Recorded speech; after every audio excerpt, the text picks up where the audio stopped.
আহা! কি সুন্দর দৃশ্য, তাই না?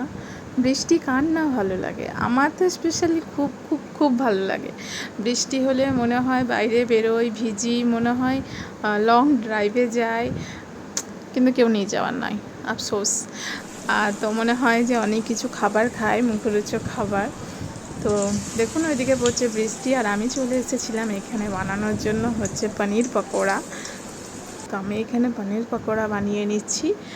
বেশ পনির নেব, চা নেব, সুন্দরভাবে বৃষ্টির দৃশ্য দেখব আর খাবো।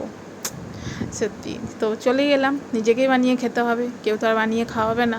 তো চলে এসেছি, এই যে দেখুন পনির পকোড়া কিন্তু আমি বানিয়ে নিয়েছি, বেশ মুচমুচে হয়েছিল। আর ছিল হচ্ছে পাঁপড় রাখা ছিল, রথের জন্য পাঁপড় নিয়ে এসেছিলো, রথে পাঁপড় খেতে হয় বলে। তো বলে না, আসলে ছোটোবেলাতে রথে গেলেই না বড় বড় একটা পাঁপড় ধরিয়ে দিত হাতে। তো সেই থেকেই চলে আসছে আর কি, যে পাঁপড় ভাজা খাবো।